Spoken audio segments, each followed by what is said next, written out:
sobre el análisis de las familias, del punto 0,1 de las familias en el país, que se quedaban con una proporción grandísima del ingreso.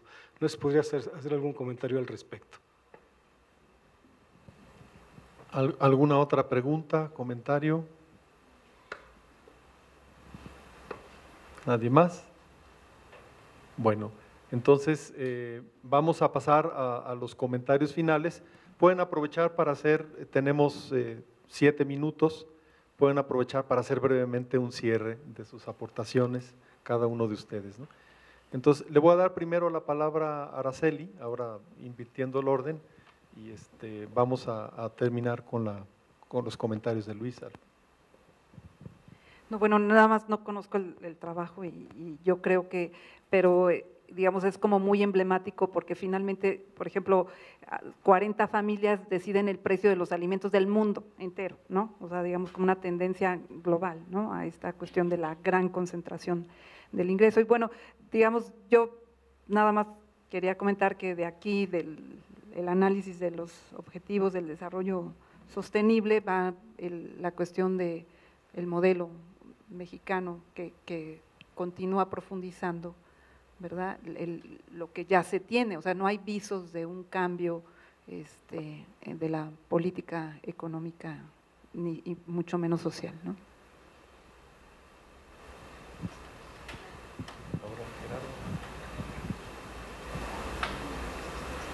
Efectivamente, Araceli, como lo comentas, el tema de la reducción de la pobreza desde que se tienen datos más o menos históricos de los años 50, pues mucho responde, ¿no? Digamos, a las tendencias de crecimiento de aquel momento, ¿no? Estamos hablando del milagro mexicano, ¿no? Pero digamos que los programas de la década de los 70, pues se echan a andar precisamente porque ese modelo de crecimiento ya estaba en una etapa de agotamiento y que además había dejado grandes saldos negativos en el medio rural. O sea, los grandes beneficios o beneficiarios de todo ese periodo fueron las poblaciones rurales, la población urbana, ¿no? Básicamente la que trabajaba en ciertos sectores, digamos, de la economía, ¿no? La industria, los servicios, ¿no? El empleo público, etcétera. Eran los que se habían beneficiado. Los programas de los 70 precisamente eran básicamente rurales, eran esencialmente rurales, y lo que buscaban era un poco reducir esas desigualdades tan grandes que había dejado todo ese proceso de industrialización, ¿no? El modelo de industrialización por sustitución de importaciones, ¿no? No tenemos los datos desagregados, por ejemplo, históricos de cómo se comportaba la pobreza en el medio rural y en el medio urbano para toda la serie histórica, ¿no? Pero casi estoy seguro que gran parte de esa caída se debió al tema urbano, ¿no? Al asunto urbano. Y en este sentido, pues los programas rurales de esa década, de los 70, yo creo que sí tuvieron una contribución importante, al menos para un poco mantener, digamos, la curva de descenso, sobre todo en el ámbito rural, pero igual, esto es una especulación, porque además se destinaron una cantidad de recursos impresionante. O sea, en 1981 como el 14% del presupuesto federal era destinado a esos programas que coincidieron en el tiempo, el PIDER, el COPLAMAR y el SAM, además de la CONASUPO que ya existía, ¿no? Con anterioridad. Con relación al modelo conceptual, bueno, pues, o sea, digamos, un programa de superación o de combate a la pobreza o del lucha, o sea, como le quieras llamar, o la estrategia, digamos, que también le quieras poner, o sea, definitivamente tiene que ser un programa de tipo transitorio, o sea, no puede ser, o sea, ni lo va a ser una solución definitiva a los problemas de la pobreza. O sea, ya vimos ahí que a pesar de que pues, de alguna manera se han estado incrementando los recursos, que la población, que la cobertura, digamos, también ha crecido de manera muy importante. O sea, las tendencias de la pobreza son erráticas, ¿no? Incluso tienden a ser muy pronunciadas a la baja en momentos de crisis. Es decir, estos programas ni siquiera funcionan como una red de protección en situaciones de crisis económica, ¿no? Entonces, en ese sentido, estaría de acuerdo, no sé si es la posición de este comentabas, de Sekeli, es lo que comentabas. O sea, no se va a poder resolver el problema de la pobreza o se va a avanzar con la velocidad que se necesita si de manera paralela no se ofrecen las condiciones económicas para que la gente obtenga empleos de buena calidad e ingresos remunerados. O sea, eso, digamos, es una situación fundamental, ¿no? Los programas de la pobreza, desde mi punto de vista, deben funcionar como canales alternativos de acceso a las instituciones de bienestar, ¿no? O sea, en el enfoque, digamos, de derechos, no en el enfoque de te doy esto, pero pues hay nada más mientras tanto, ¿no? Mientras sucede lo otro, ¿no? O sea, se tiene que buscar esa convergencia entre lo que tiene que ver con el bienestar económico, que alude al tema del empleo, los ingresos y todo lo que tiene que ver con los ingresos relacionados con las cuestiones de la seguridad social y el bienestar social, ¿no? Que tiene que ver con todos los servicios, educación, vivienda, etcétera. O sea, debe haber una convergencia y los programas del combate a la pobreza simplemente deberían ser un canal alternativo para acceder a esos servicios, ¿no? Bueno, sin duda alguna yo creo que es, en términos de cuando empieza a leer uno lo que es oportunidades como tal, históricamente hablando, y el argumento mismo del gobierno como tal ha ido también modificándose. O sea, si recordamos, en la época de Fox se decía que era un programa contra la pobreza porque había habido disminución significativa de la pobreza. Posteriormente, cuando no hubo ese impacto en términos de la pobreza, dijeron no, es que no es un programa contra la pobreza, es un programa propiamente de capacidades para que en el futuro puedan romper la pobreza intergeneracional, etcétera, ¿no? Como ustedes ya bien saben. Entonces, en realidad el argumento se ha ido propiamente modificando en relación a las condiciones de los resultados de la medición de la pobreza como tal. La otra es que sí es cierto, o sea, por cuestiones propiamente del programa, han buscado, no solamente en Prospera, sino en todos los programas, alinearlos a un enfoque de derechos. Entonces, si uno ve propiamente cómo se han ido modificando todos los programas federales, han buscado, algunos muy bien, otros de plano están entrados con calzador propiamente para amarrarlos propiamente hacia un derecho social como tal, que es uno de los objetivos que busca propiamente la sede Sol, o sea, tratar de amarrarlos como tal. Y por otra parte creo que sí es tal vez plantearnos entre nosotros, tal vez hacer un seminario propiamente sobre oportunidades en términos a aniversario que va a tener y propiamente pues, tal vez tener una postura al respecto, ¿no? Y sin duda alguna yo creo que también es importante señalar que los efectos de las oportunidades y de cualquier programa que pueda venirse mañana o pasado, independientemente de cómo lo vayan a denominar, no va a tener los efectos si no hay propiamente empleo de calidad, amarrados a un salario justo, ideal propiamente para las condiciones que se viven hoy en día, así como con cuestiones de seguridad social. O sea, mientras no haya eso, es un poco complejo, aun cuando vengan todos los programas y todas las focalizaciones y de llegar a los más pobres, si no hay empleo propiamente de calidad, va a ser un problema concretamente en términos de la pobreza, hoy, mañana y pasado.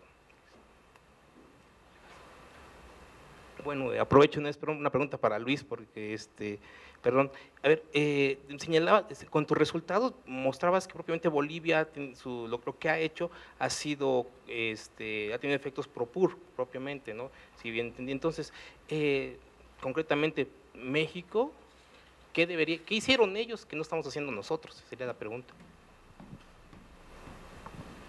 Bueno, yo tengo ahí una referencia, ¿no? De entrada, pues, cuando entra Evo Morales, me parece que invita a su mejor amigo a que sea, es una anécdota, ¿no? Pero me la contó alguien que es muy cercano ahí a estas personas y fue que invita a su mejor amigo a ser el director de la empresa, de la homóloga de Pemex, pero allá es de gas, ¿no? Creo que es más gas. Y resulta que no pasaron 4 meses o 5 meses y a la cárcel, y sigue en la cárcel ahorita.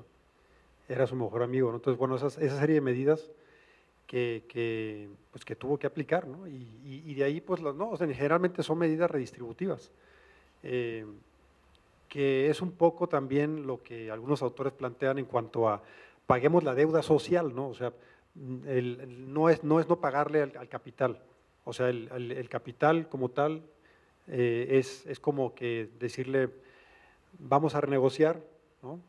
Nos sentamos, renegociamos los compromisos con el capital y ya tú nunca esperas, haz de cuenta, ¿no? Fue lo que se le ha dicho y ahora la deuda social es la que hay que pagar. Entonces parece ser que hicieron algo ahí, un pacto ahí interesante.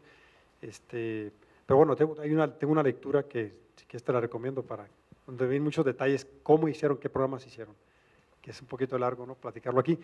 Y sí, claro, bueno, un poco los comentarios también con Araceli y por aquí con el compañero, que el objetivo realmente, bueno, por el lado de la participación de los salarios, es una tendencia, ¿no? Y bueno, el libro de Piketty lo está diciendo en su análisis de largo plazo, que está pasando a nivel mundial, no es algo nuevo aquí en México.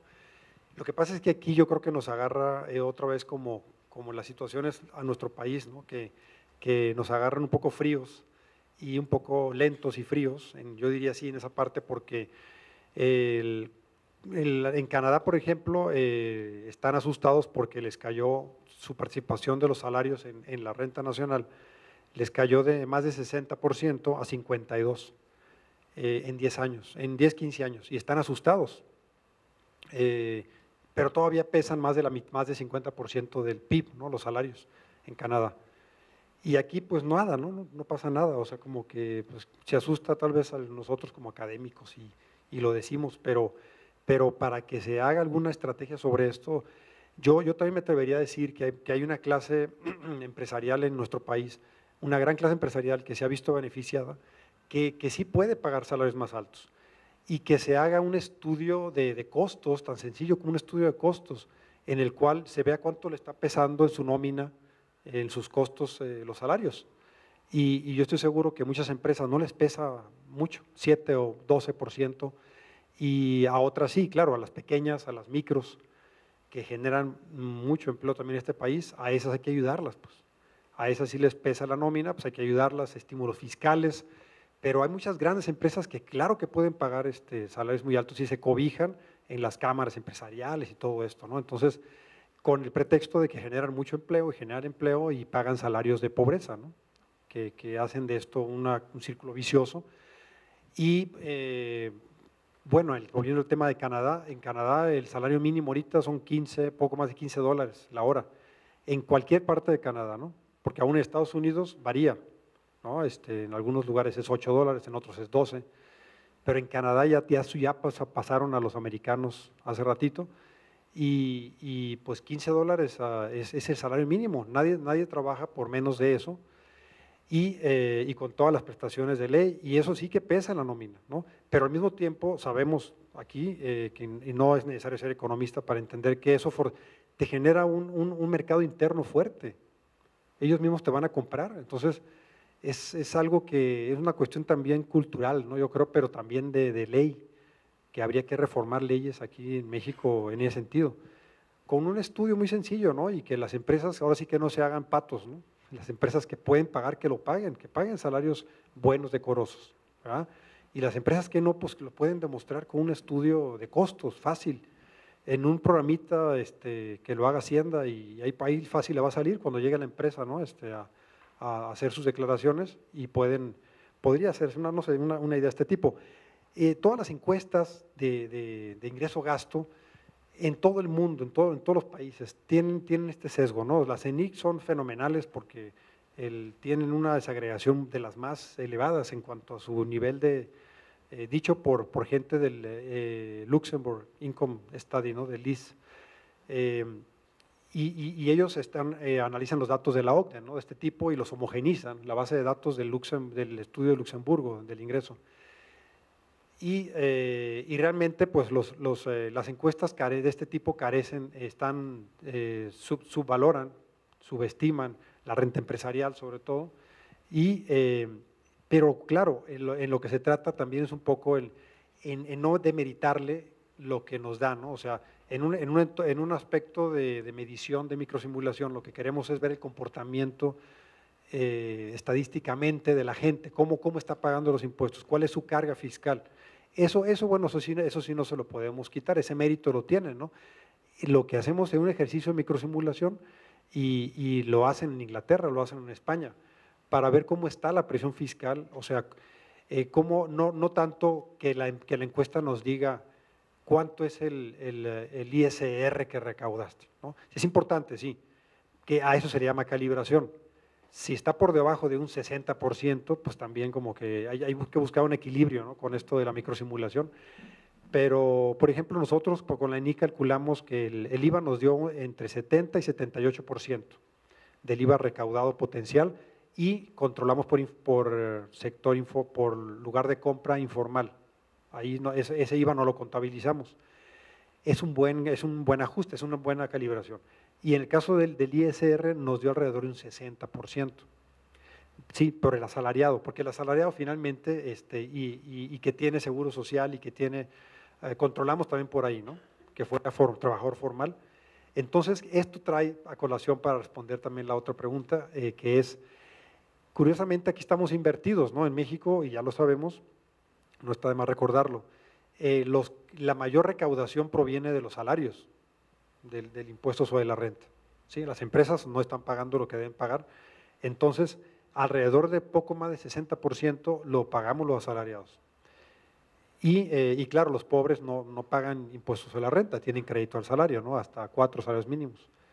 Entonces, la presión fiscal recae sobre la clase media y el asalariado. Y el otro poco menos del 40% del ISR viene de las empresas. Esto ya son datos de Hacienda, no son datos de la encuesta. En Canadá está al revés. En Canadá, poco más del 60% es ISR empresarial, y poco menos del 40% es de los salarios, ¿no? Que es progresiva la tasa, sí es muy progresiva, y está pesada la tasa gravable para los salarios, los ingresos en Canadá. Es más alta que la que hay en México ahorita con la nueva reforma fiscal. Sin embargo, pero no llega pues a pesar tanto en la recaudación total. Entonces, las empresas son las que están financiando gran parte de los beneficios, que es el esfuerzo del trabajo, es el impuesto sobre la renta, ¿no? Es el que uno quisiera que fuera un poquito más bajo, ¿no? Y ya como estamos aquí, pues estamos al revés, ¿no? Los asalariados somos los que financiamos la mayor parte del impuesto sobre la renta, y las empresas están siendo cobijadas. Vamos otra vez pues al tema de la buena crítica constructiva, ¿no?, al sector empresarial fuerte que hay en México, que sí puede pagar salarios altos. Y claro, también lo dijo Beteta en un evento hace poco, yo también lo escuché, que la productividad en México ha crecido, la productividad laboral, ¿no?, medida creo que en horas, porque podemos medirla por número de trabajadores en producción o por horas. Pues ha crecido la productividad laboral y los salarios han caído y la productividad ha caído. Entonces eso duele, ¿no? Eso duele. Sí. Muchas gracias, Luis. Bueno, regresamos a la discusión en la tarde, en la parte final, a la discusión que estábamos teniendo en la mañana sobre lo que Rolando decía, las tasas de intercambio entre política económica y política social, y las vinculaciones en salarios, empleo y política social, ¿no? Entonces creo que es importante.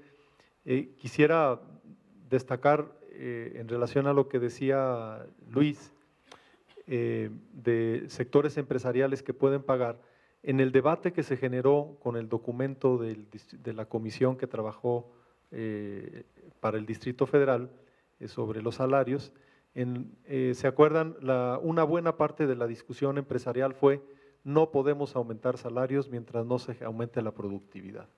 Como no hay incremento de la productividad, por lo tanto, pues, seguiremos igual. Entonces, la culpa la tienen a fin de cuentas los trabajadores por no ser productivos. Bueno, ya Luis daba los datos de Beteta. Graciela Benzuzán y otros colegas están trabajando, por ejemplo, sobre la industria automotriz. México se convirtió en la planta automotriz más avanzada de América Latina, somos de, no recuerdo si el 7º país automotriz en el mundo, con una exportación gigantesca de alrededor, si mal no recuerdo, perdonen si me equivoco, 80% de la producción. Y haciendo un estudio, Graciela y un equipo, lo que están encontrando es un incremento notabilísimo de la productividad, con salarios extraordinariamente bajos en términos comparativos. ¿Eso qué genera? Desigualdad. En Brasil, algunos de los análisis que hicieron, la relativa y pequeña reducción de la desigualdad de Brasil, en parte se debió a las cuestiones salariales, al cambio en la política salarial. Entonces creo que ahí tenemos otra vez otro punto muy importante en donde se junta lo fiscal, donde se junta la política económica, la política salarial y también el comportamiento de las empresas y de los programas sociales. Bueno, pues terminamos, un poquito más de 10 minutos más allá de lo planeado, pero espero que todo el mundo haya disfrutado o sufrido la discusión y les pido por favor un aplauso a los ponentes.